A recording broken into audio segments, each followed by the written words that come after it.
ท่านผู้ชมที่เคารพทุกท่านประธานาธิบดีปูตินของรัสเซียได้ให้สัมภาษณ์กับสำนักข่าวหรือว่าได้ให้สัมภาษณ์กับนักข่าวว่ามาตรการกำบัดของชาติตะวันตกโดยเฉพาะมาตรการกำบัดของชาติยุโรปนั้นมันได้เฮ็ดให้ประเทศรัสเซียนั้นมีความเข้มแข็งหรือว่ามีความแข็งแกร่งหลายขึ้นกว่าเก่า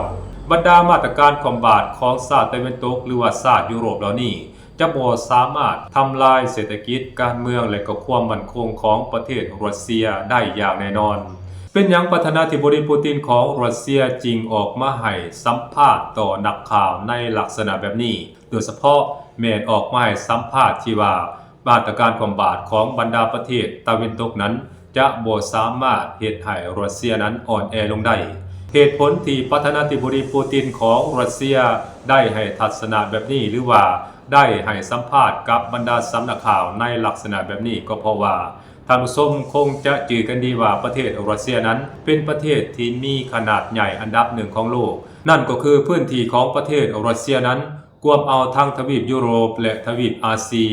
มีพื้นที่ทั้งหมดประมาณอยู่17ล้านกว่ากิโลเมตรท่านผู้ชมถือว่าเป็นประเทศที่มีเนื้อที่ใหญ่อันดับหนึ่งของโลกและเนื้อที่ของประเทศรัสเซียนั้นก็ล้วนแล้วแต่อุดมสมบูรณ์ไปด้วยทรัพยากรธรรมชาติหลายประเภทบ่ว่าจะเป็นแร่ธาตุน้ำมันและก็อายก๊าซธรรมชาติพร้อมกันนั้นรัสเซียเองก็ยังสามารถผลิตเสบียงอาหารกุ้มตนเองและสามารถส่งขายออกไปต่างประเทศได้นำอีกด้วยสิ่งนี้มันเฮ็ดให้รัสเซียนั้นมีความเชื่อมั่นและมั่นใจสูงว่าการกำบัดของบรรดาประเทศในสหภาพยุโรปและการกำบัดของสหรัฐอเมริกานั้นจะบ่สามารถล้มรัสเซียลงได้นั่นเองท่านผู้ชมอันนั้นคือเหตุผลหลักๆว่าง่ายๆว่ารัสเซียนั้นสามารถพึ่งตนเองกุ้มตนเองได้บ่จำเป็นต้องนำเข้าผลิตภัณฑ์หรือว่าสินค้าจากบรรดาประเทศที่พยายามกำบัดประเทศรัสเซียแม้แต่น้อยเดียวในทางกลับกันบรรดาประเทศที่พยายามกำบัดประเทศรัสเซียบ่ว่าจะเป็นสหรัฐอเมริกาและก็บรรดาประเทศในสหภาพยุโรปนั้นก็ยังพึ่งพาอาศัยการนำเข้าจากรัสเซียอยู่โดยเฉพาะแม้สหรัฐอเมริกานั้นถึงแม้ว่าสหรัฐอเมริกาจะออกมาตรการกำบัดอย่างเข้มข้นและหนักหน่วงกับประเทศรัสเซียก็ตามแต่อีกด้านหนึ่งสหรัฐอเมริกานั้นก็ยังคงซื้อแร่ธาตุหายากโดยเฉพาะแร่ธาตุที่เกี่ยวข้องกับการผลิตอาวุธและอวกาศนั้นก็ยังต้องพึ่งพาอาศัยประเทศรัสเซียอยู่อีกด้านหนึ่งบรรดาประเทศในสหภาพยุโรปนั้นก็ยังพึ่งพาอาศัยการนำเข้าเสบียงอาหารโดยเฉพาะแม้นสินค้าทางการเกษตรและก็น้ำมันอายก๊าซจากประเทศรัสเซียอยู่ว่าง่ายๆก็คือพวกเขาพยายามเปิดตาอีกเบื้องหนึ่งแล้วก็ลับตาอีกเบื้องหนึ่งพวกเขาคอมบาทแต่ในทางเดียวกันพวกเขาก็พยายามใช้วิธีการลบหลีกมาตรการคอมบาทที่ตนเองได้ก่อขึ้นนั้นนำเข้าสินค้าจากประเทศจีนเพราะฉะนั้นจึงเห็นได้ว่ามาตรการคอมบาทที่บรรดาประเทศในสหภาพยุโรปคอมบาทประเทศรัสเซียนั้นจะบ่ส่งผลกระทบต่อประเทศรัสเซียอย่างแน่นอนพร้อมกันนั้นรัสเซียเองก็ยังสามารถอยู่ได้แบบสบายเพราะถึงแม้ว่ามีการคอมบาทจากบรรดาประเทศเหล่านี้แต่พวกเขายังต้องบริโภคสินค้าจากประเทศรัสเซียอยู่นั่นเองท่านผู้ชมอันนั้นคือสิ่งที่มันเกิดขึ้นแล้วก็มันเป็นจริงท่านผู้ชมบรรดาประเทศในสหภาพยุโรปเหล่านี้บ่สามารถปฏิเสธการนำเข้าพลังงานและก็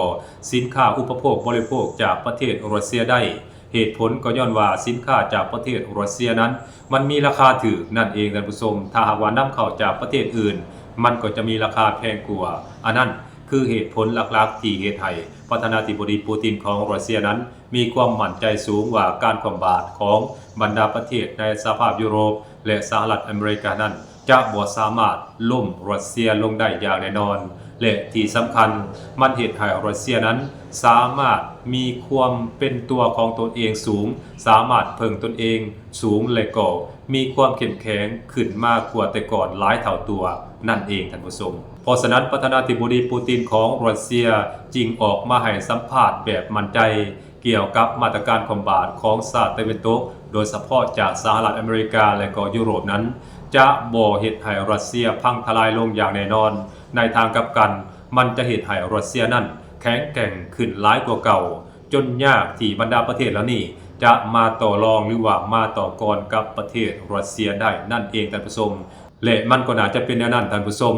เพราะล่าสุดนี้แม้กระทั่งว่าอังกฤษที่เป็นหัวจักหลักแหล่งเป็นตัวตั้งตัวตีและก็เป็นไม่เบื่อไม่เมากับรัสเซียนั้นก็ยังมาขอห้องซื้อน้ำมันจากประเทศรัสเซียเพื่อไปป้อนให้กับตลาดพลังงานภายในของประเทศตนเองและทางฝั่งของเยอรมันเองนั่นก็เช่นเดียวกันท่านผู้ชมก็พยายามยุแย่เชิญชวนให้ประเทศยูเครนนั้นยอมจำนนต่อประเทศรัสเซียยอมสละดินแดนบางส่วนให้กับประเทศรัสเซียโดยเฉพาะแม่นเขตที่รัสเซียยึดครองไปนั้นและก็มีการสร้างแรงจูงใจหรือว่าดึงดูดใจให้กับประเทศยูเครนว่ายูเครนจะได้เข้าเป็นสมาชิกของสหภาพยุโรปยูเครนอาจจะถูกพิจารณาให้เข้าเป็นสมาชิกนาโตถ้าว่ายูเครนนั้นยอมยุติสงครามกับประเทศรัสเซียและยอมสละดินแดนให้ประเทศรัสเซียนั่นเองท่านผู้ชมและมันก็ได้แสดงให้พวกเขาเห็นว่าบรรดาประเทศในสหภาพยุโรปนี้ทนหับกับแห้งกดดันและก็ทนหับกับผิดมาตรการความบาดที่ตนเองได้พยายามความบาดประเทศรัสเซียนั่นบ่ไหวท่านผู้ชมเพราะสุดท้ายแล้วผลกระทบด้านลบที่มันเกิดขึ้นจากมาตรการความบาดของตนเองนั้นมันบ่ได้เกิดกับรัสเซียแต่ประการใดแต่มันเกิดกับบรรดาประเทศที่ออกมาตรการความบาดนี่หลายกว่าท่านผู้ชมโดยเฉพาะแม่นเยอรมันฝรั่งอังกฤษเป็นต้นซึ่ง3ประเทศนี้กูรู้แล้วแต่เป็นประเทศหัวจักหลักแหล่งและก็เป็นประเทศเศรษฐกิจขนาดใหญ่ของสหภาพยุโรปถ้าว่า3ประเทศนี้ล่มบรรดาประเทศในสหภาพยุโรปก็จะล่มไปเช่นเดียวกันท่านผู้ชมเพราะฉะนั้นท่านปูตินจึงมั่นใจและก็ออกมาคอนเฟิร์มว่ามาตรการความบาดของชาติยุโรปนั้นมันบ่ระคายเคืองผิวหนังของรัสเซียแม้แต่น้อยเดียวท่านผู้ชมสบายดี